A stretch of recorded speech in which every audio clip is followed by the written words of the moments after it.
So hello everyone, and welcome to my first episode of an online talkback podcast that I've started called Let's Talk Horses. I was just joking. I just recorded an intro video, and on my Facebook post, I laughed at how much this is a subject that I could talk about all day, every day. So I thought it would be fun to start something where I can invite people along to ask questions about horses. So it might be that they have a horse in their life that they want some clarity or have a question on. Or what I'd really love as well is for people to look at what's up in their world. So whether there's something going on for you at the moment, and I'm going to talk a little bit about myself in this episode and what's been up for me.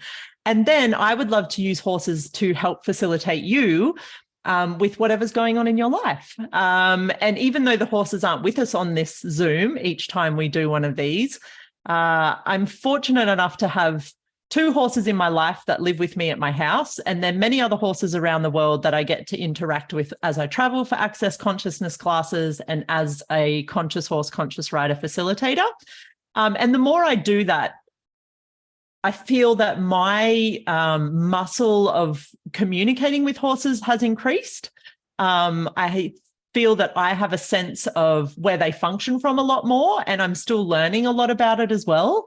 But I would love to have this Talkback podcast as an invitation for you to discover some of that. So even if you are a horse person, if you aren't a horse person, what if none of that mattered? And what if it was really about, hey, whatever is up for you right now, what can a horse contribute to creating more ease and changing that for you? So if you join me live on these shows, hi, Aina, and Alison, thank you for being on my first episode. I know these will grow, and I know it's something new, and probably a lot of people, unless you're a horse person, you might sort of be like, but what are horses ever going to show me? I mean, I don't have a horse around me.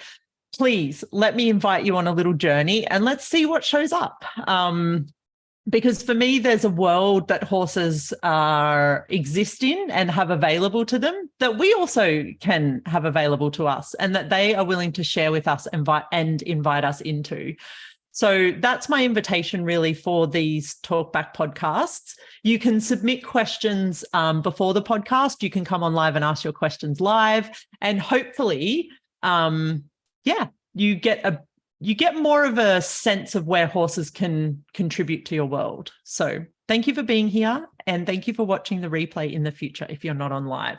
And I'm sorry, I have a mosquito right in front of my face that is trying to eat my eyes or something. So welcome Sarah, to Queensland, Australia. Yes. Just on what you said about how, you have a number of horses around the world, and then you were saying that people could listen to this, whether they have horses near them or not. So I was just wondering how do they contribute to you having the horses in countries where you don't visit often, like Costa Rica or wherever? Yeah. Well, even I've got a trip coming up. So I'm home in Australia for 30 days, not that I'm counting. And then I head off to Europe for 3 weeks. And already I'm like, okay, where can I plan to slot in some horse time while I'm away? At this stage, I'm not facilitating any conscious horse classes. I'm there working on Simone's classes and the certified facilitator training in Rome, and Grace is doing an advanced body class in Tokyo. But I'm like, where can I have horses in my world? I guess for me, horses are herd animals. So they actually exist in this big energy that includes each other. Like there's an inclusiveness in a horse's world. And my point of view is no matter if a horse has ever met another horse on the other side of the world, there exists like a global herd energy amongst horses.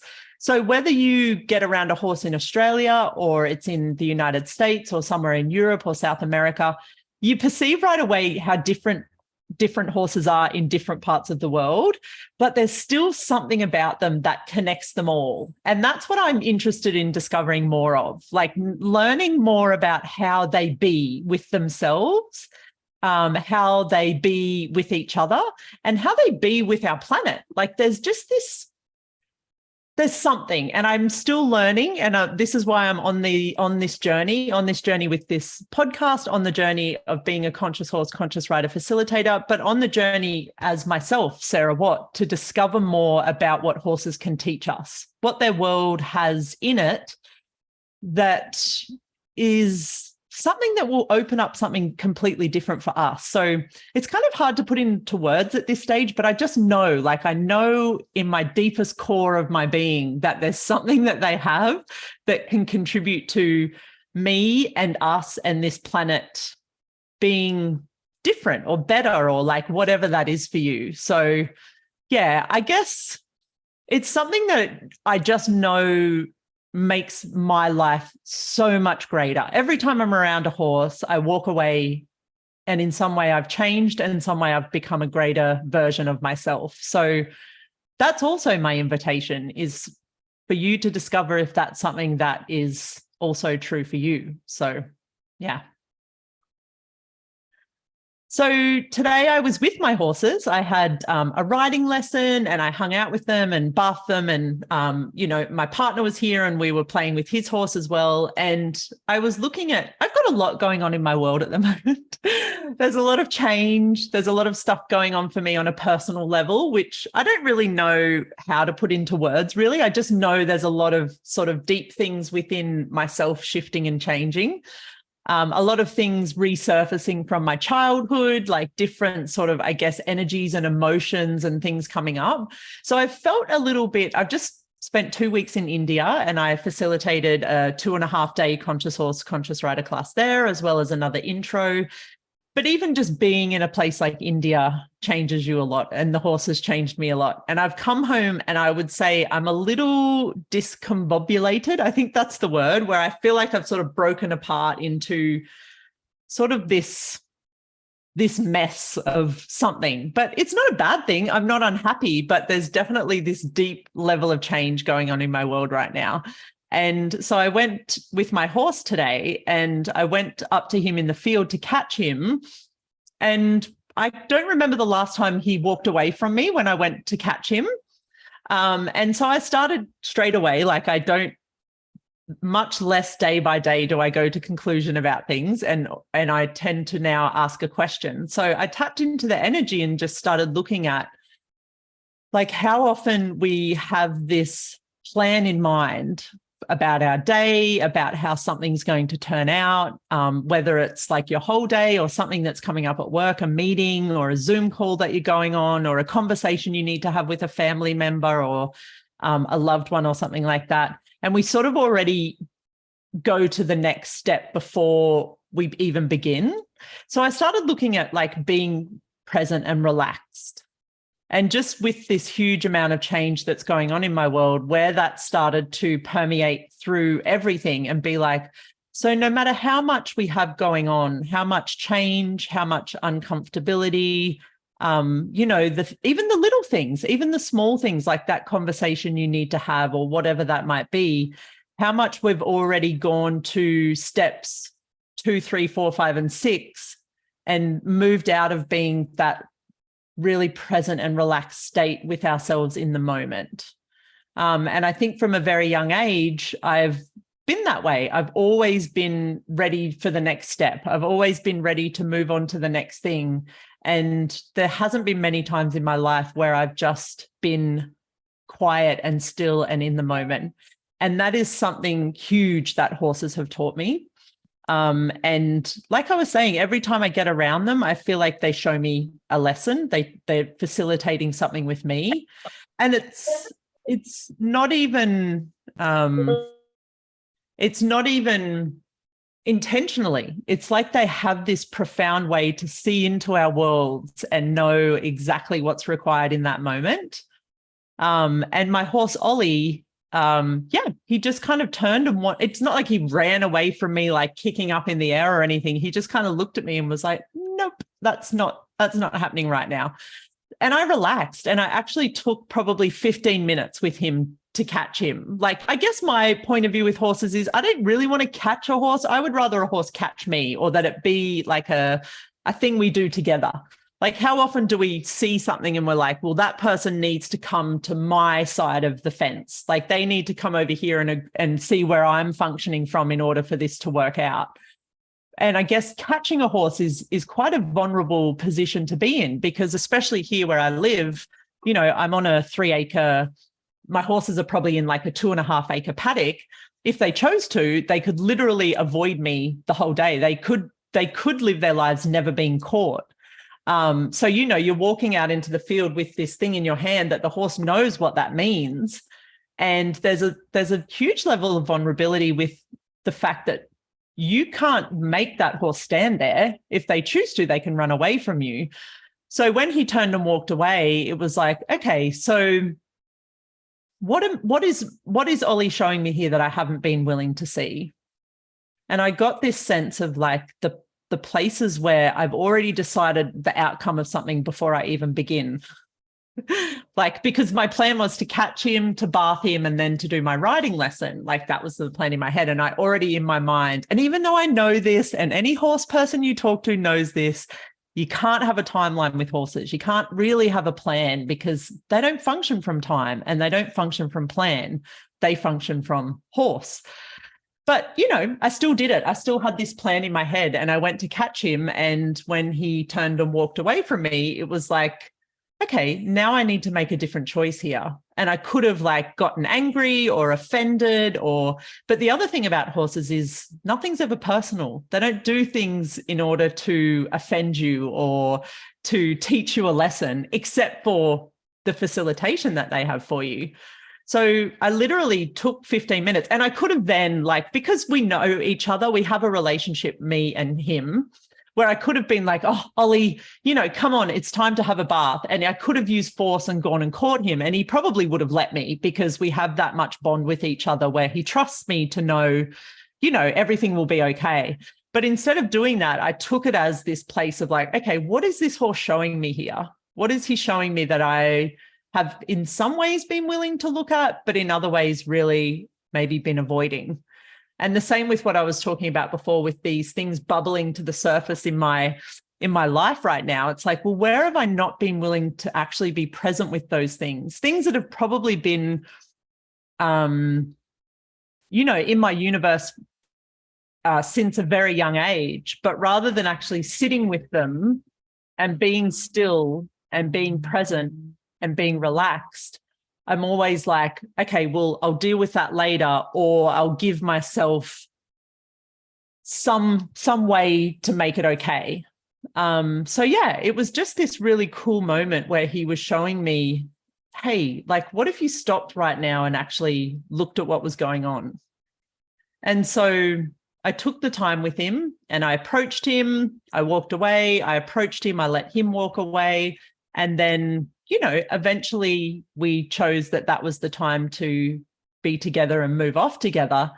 And it was really uncomfortable, like at times of it, to be able to not just go, just stand there and let me put the lead rope on and let's go, which, like, he would have let me do that. And how many people in our lives, or how many times with ourselves, do we go to that place of like, look, this is what needs to happen, and this is what's needs to happen in order for that to happen. Like, we go to this place with ourselves of like, whatever it is, it might be, I don't know, something you want to deal with on a emotional level, or something with your body. And you're like, okay, well, I know that to change this, I need to do this. But what if it wasn't that?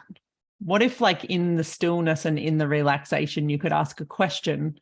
And what if in being present with something, there was actually a whole nother possibility of it changing in a way that you never thought was actually even possible? And that's something that horses show me every single day, because if you sit and watch a horse, I mean, they seem to be very, you know, sort of almost boring in a way. Like, they cruise around, they eat, they're very kind of lazy, they like to sleep a lot. But if you're really willing to tap into their world, they are constantly aware of absolutely everything that's going on around them, because they've had to in order to survive, you know, the last few 100,000 years on this planet, being a creature that everything can eat. I mean, they've only got one one thing that they eat, and that's grass. So the only thing that's in trouble when a horse is around is grass. But when a horse is around, there's a lot of animals out there that would eat them and kill them. So they've created this place where they are so aware of everything that's going on around them, but they don't do it from this place of needing to constantly be in action. They have a sense in their world of where they can be totally relaxed and still aware of absolutely everything around them, including maybe a dozen things in their vicinity that could potentially kill them. So yeah, how often are we way more interested in not looking at that stuff, or putting our walls and barriers up to it, or avoiding it? How often are we more willing to avoid something than we are willing to actually look at what that is and be with it and be present with it and be vulnerable with it, so you have that space for it to change?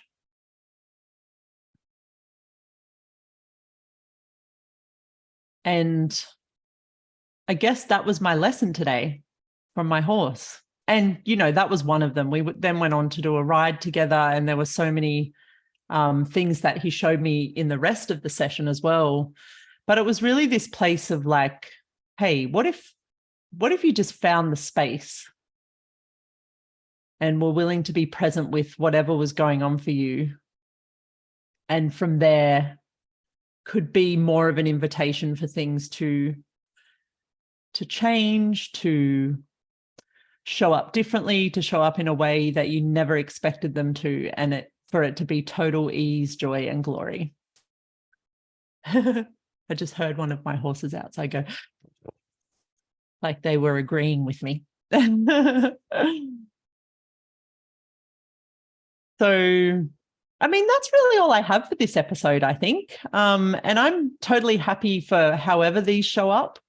Like I said, I'd really just like to be, I guess, the spokesperson in a way, maybe to give a voice to horses and what I've found that they're willing to show us.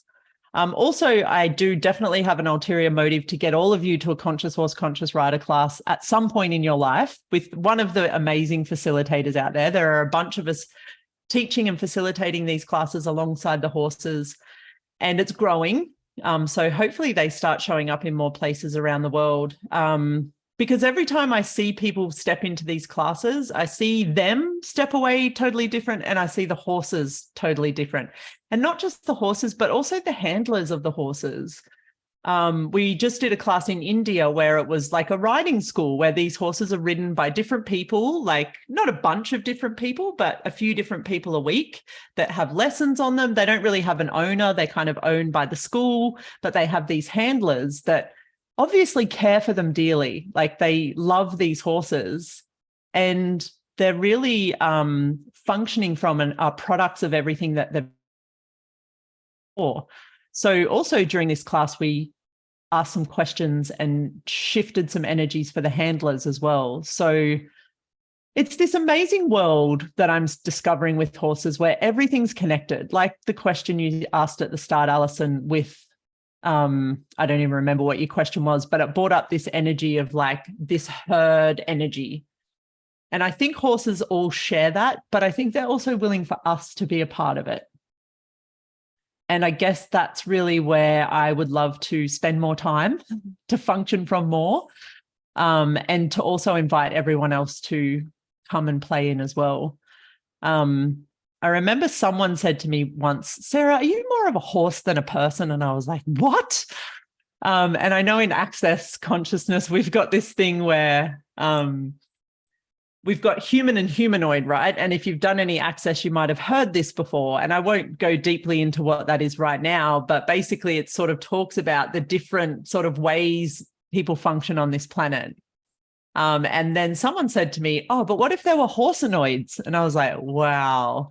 So human, humanoid, and horsenoid. And horsenoids are those people that have that sense of joy and that sense of play and that sense of awareness, but also a sense of relaxation and peace. And I invite everyone on this planet to ask the question, am I more horsenoid than I care to admit? And possibly there's something in that could create a greater future for you. So I think that's really all I want to say for this episode. Does anyone, I mean, I have just 2 guests on this one, and I'm so grateful for you ladies. Thank you for being on here. And I just know this will grow and it'll show up how it shows up. But is there anything else I can contribute to either of you right now? Any questions or comments? I have a question. Great. I'm looking into taking one of the horses class for a long while, both the SE and the conscious horse, conscious rider. And I really don't have, not at all, horses in my life. I mean, Right. I live in a city and I don't even can imagine where can I find like a horse to just have time with. Yeah. Would you really recommend to take a class anyways? Yes. Yeah. Yeah. Because it was the same thing, you know, I had people in this class in India, and some of them I'm quite close to, and they were that sort of same energy. They're like, there's something about this class, but I really don't know what it is because I don't have horses around me. I work really hard. I work in a city. I travel a lot. And then literally like 3 or 4 of them have been like, Sarah, I'm looking now for places that I can have horses around me. Like it just created this place where it almost like pulled them into that herd where the horses were like, hey, we actually are everywhere. And even in a city, you would be surprised that there is probably a horse stable somewhere nearby or somewhere where you could maybe, you know, offer to, I don't know. I really don't. It would depend on the city you're in and the situation. But I would say there is absolutely no reason not to go and do either a conscious horse or SE class or both and see what it changes for you and what shows up. Yeah. Thank you. Yeah. Thank you for asking. Yeah. They're just a gift, those classes. I remember my first SE class as well, and just seeing the horses being touched by people that actually cared about them and cared about their bodies and cared about creating change and didn't have a point of view. It was like, hey, I'm just here to be with you and see what us together can change and what can show up from this. And the horses just truly melting and seeing a horse that was like, what the hell's going on? And 5 minutes later, they're like half asleep on their legs, like, you know, heads down and so relaxed. It's a gift to them every time we choose this as well. So yeah. Thank you. Cool. Awesome. Well, I think that's my first episode of this Talkback podcast done. So we're going to post this around. We're going to invite some more people. We're going to see what shows up and truly what else is possible. Let's see if the horses desire more, if the people desire more, and what we can change in the world together. So thank you for being on. Thank you, Alison. Thanks, Sarah. Thank you, ladies. See you next time. Bye.